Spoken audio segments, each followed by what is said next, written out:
avec mon célibat. En France, on le sait, il y a de plus en plus de célibataires. À Paris, dans la capitale, les célibataires ont explosé notamment. Le couple est vraiment mis à mal. Il y a de plus en plus de séparations. En gros, maintenant, on peut dire qu'un célibataire sur 3, au moins, et encore, je pense que c'est beaucoup plus, mais c'est difficile de l'évaluer, un célibataire sur 3 serait inscrit sur une application de rencontre ou un site. Du coup, on se rencontre facilement, finalement. Les couples se font, mais se défont aussi vite, on le voit bien, avec beaucoup de désillusions. Donc, c'est assez facile de se rencontrer. On passe vite les étapes de séduction, on peut s'installer très vite chez l'un ou chez l'autre et ça explose. Moi, je rencontre beaucoup de patients qui sont très déçus parce qu'il y a plein d'histoires qui se répètent, des histoires successives avec des situations de séparation qui font souffrir.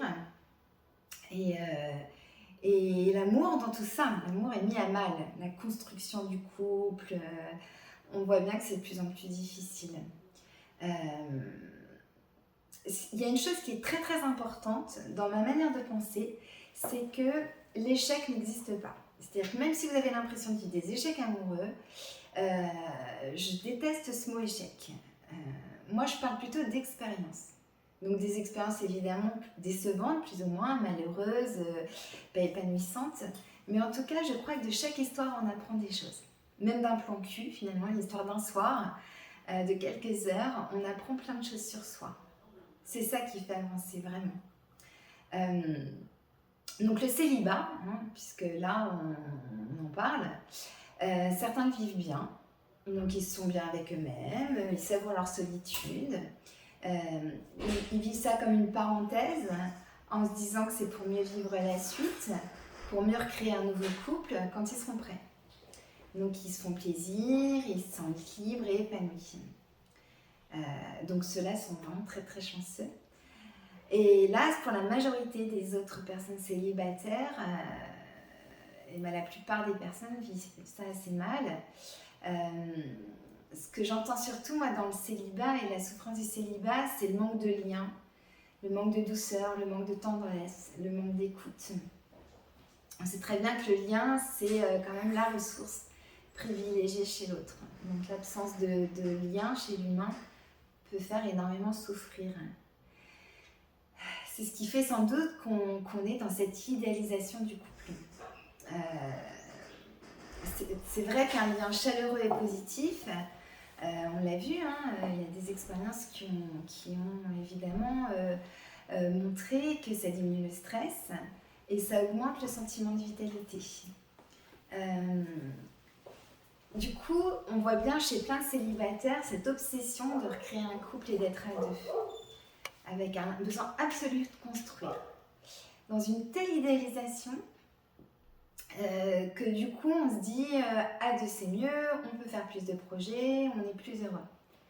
Donc c'est vrai qu'à deux c'est très bien, l'amour c'est quand même le moteur de la vie et on est là aujourd'hui pour ça, pour rencontrer cet amour durable. Quelquefois, pourtant, avant de rencontrer l'amour, il faut savoir se reconstruire une bulle à soi et se sentir bien tout seul, avant d'espérer d'être bien à deux. La relation amoureuse, bien sûr, elle épanouit, mais quand elle est épanouie, elle est formidable. Mais l'idée, c'est de pas être à deux coûte que coûte. Et c'est pour ça que des fois on est déçu, c'est parce qu'on se précipite dans des histoires qui finalement, si on avait eu un peu de discernement, on n'aurait peut-être même pas commencé finalement. On se serait peut-être dit dès le début, bon bah voilà, on voit bien que ça va pas être possible. Donc des fois on s'obstine, on fonce et puis finalement il y a des déceptions. Donc de la clairvoyance, on essaie d'être un petit peu lucide avec ce qui se passe. Et puis on est dans le moment présent. Alors ça c'est fondamental. Souvent quand on est célibataire, on est dans le passé, c'est-à-dire qu'on repense à l'ex, à ce qu'on a vécu avant, ça fait souffrir. Ou alors on a peur, on est dans le futur en se disant je suis sûre que je vivrai jamais d'histoire aussi fabuleuse, c'était passionné, je pourrai jamais revivre autant. et on en oublie d'être dans le présent. Donc le présent, ce moment là aujourd'hui, ici et maintenant, je le savoure et j'essaie de le vivre au mieux ce quotidien. Ça c'est important. Donc pour rencontrer l'autre, on peut le rencontrer dans la vraie vie, ça c'est sûr, au travail. Je crois que c'est la première source de rencontre, c'est le travail. Alors, c'est pratique. Bon, voilà, il y a un petit écueil aussi, c'est quand on se rencontre au travail, c'est super, mais si après on n'est plus ensemble, c'est quand même compliqué. Bon, donc voilà, prudence. On peut se rencontrer aussi dans des soirées chez des amis. Alors évidemment, avec ces confinements, etc., c'est un petit peu plus compliqué, les soirées entre amis. Du coup, explosion des sites de rencontres et des applis. Donc ça, c'est un moyen, évidemment, possible, plus que possible. Oui, on peut rencontrer l'amour via le net, ça c'est certain.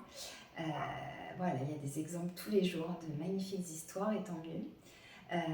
On lâche prise, quoi qu'on en pense, on se dit que ça marche, on y croit et on s'inscrit. On fait tout pour se donner des chances. En premier, plus tard on verra un peu au niveau pragmatique comment on s'inscrit. La première chose à faire, à mon avis, c'est à se poser 2 questions.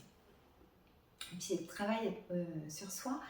Première question, pourquoi je m'inscris sur un site? C'est important, d'accord?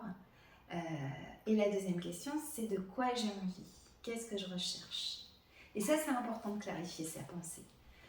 C'est important pour savoir exactement où on va et de s'ouvrir à ce qui nous correspond. Donc, je me ressens sur moi, tout en m'ouvrant à d'autres horizons. Et ce qui est important, ce qui est fondamental, c'est d'accepter son passé, c'est d'illuminer son présent et c'est évidemment préparer son avenir.